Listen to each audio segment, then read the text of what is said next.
4 लेकरांचा बाप होता. लेकरं वाहिली निघून गेली. जीवनातला पैसा येणं बंद झालं बापाच्या जीवनातलं.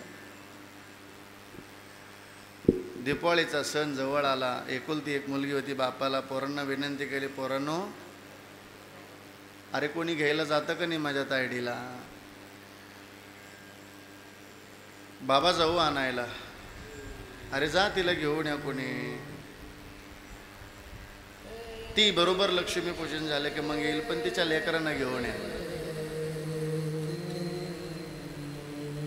लेकीला आणलं.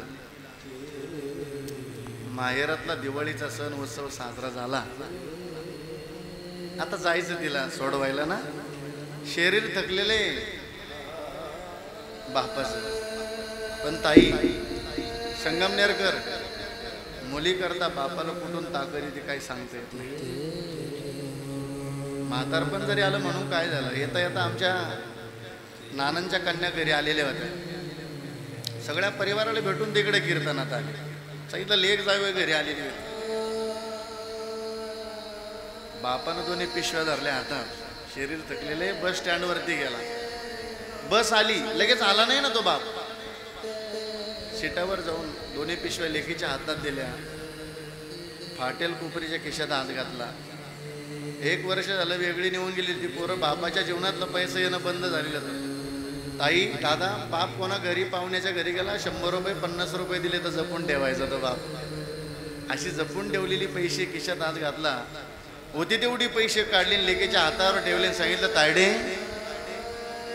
4 पोरांना तुला कशी साडी घेतली मला माहिती नाही. तुला पटल ना पटल मला माहिती नाही तायडे, पण हे पैसे घे आणि तुला जशी पटल तशी साडी घे. पोरीनं सांगितलं बाबा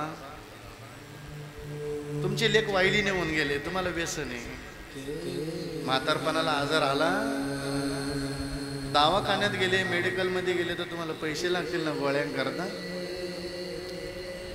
नका मला तुमचे पैसे. बापानं लेकीच्या हातावर पैसे ठेवले. दरवाजापर्यंत गेटपर्यंत बाप आला आणि लेकीची बापाची नजरेला नजर झाली. ताई जशी एखादी गाय वासरा करता अंबारडा पडते ना, तसं बापानं लेकी करता अंबारडा पडला. गळ्याला बिलगुन मिठी मारली. अख्खे बस प्रवासी रडत होते. दृष्टांत संपत आला. सिद्धांत आहे का? बस निघण्याकरता उशीर झालेला होता. कंडक्टरनं बेल वाजवली गाडीची, म्हणून त्या ड्रायव्हरने ओढून पाठीमागं पाहिलं तर त्या बसचा ड्रायव्हर सुद्धा ढसढस रडत होता. सहज विचारलं त्या बस चालकाला, का हो दादा अहो का रडता तुम्ही? त्या बापानं दिलेले उत्तर आहे खांडगावकर संगमनेरकर. त्या बापानं सांगितलं रडण्याचं एक कारण आहे, मी सुद्धा एका मुलीचा बापी म्हणून मला रडू आलं. आखे बस प्रवासी रडत होते. आहे तोपर्यंत आहे तोपर्यंत. आज गायक घडले असतील, बापाची पुण्य ओंकार महाराज घडले असतील ना, संकेत महाराज घडले असतील. मी तुम्हाला उदाहरण पटवून देईल. लोक आळंदीहून आले म्हणून का लगेच मृदंग वाजू द्या त्या भजनामध्ये दादा. कधी कधी गावातली माणसं भजनातून उठून जातात माणसाला. तो मान आप हे बडे पण मोठे पण फुकट नाहीत बरं दादा माणसाला. पंचक्रोशीमध्ये जर संकेत महाराजांची वडील गेले असतील तर म्हणावं, पाटील माझं पोरग गोड मृदंग वाजवतो, वाजू देतात का त्याला? तो हात पसरवणारा बाप आमच्या जीवनातला आठवायचा. ओंकार महाराज शिकून आली म्हणून का लोक लगेच भजनात बसले का चाली म्हणू देतात का? कधी कधी गावातली माणसं माईक ओढून घेतात खांडगावकर. पण पंचक्रोशीला जर ओंकार महाराजांचे वडील गेले असेल तर म्हणावं, पाटील माझं पोरग लय गोड गातो, एखादी गवळण म्हणू द्या ना माझ्या पोराला. तो हात पसरवणारा बाप. आज ओंकार महाराजांच्या जीवनात एवढी उंची ना, ही फक्त आई वडिलांचा आशीर्वाद आहे. याला पाठबळ आहे. फुकट कोणी मोठं नाही होत. आणि मी नुसतं जगाला बाप नाही सांगत, महाराष्ट्रभर व्हायरल झालेले.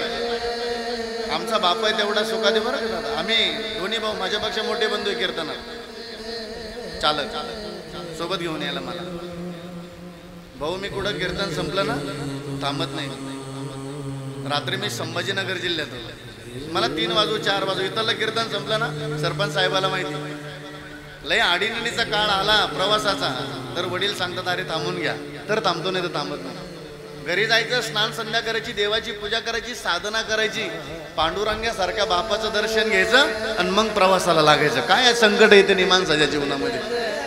आशीर्वाद घेऊन करा मायबापाचा, काय कमी पडत नाही माणसाच्या जीवनामध्ये. पण लाखोची श्रीमंती असेल, कोट्यवधी असेल, पण मायबापाचा जर आशीर्वाद पाठीशी नसेल तर ती श्रीमंती, ते सुख देत नाही आपल्याला, आनंद देत नाही.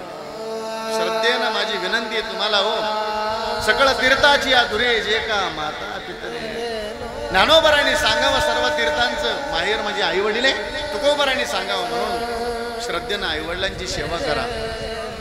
ज्ञानोबरायचं व्हा, तुकोबरायचं व्हा, निवृत्तीनाथ देवांचं व्हा. आई रोज मुक्ताबाई मुक्ताबाई असं तुम्ही जप जरी केला ना तर इथं आनंदच आनंद, इथं भजनाने आनंद मिळतो, दुसरा कशाने नाही.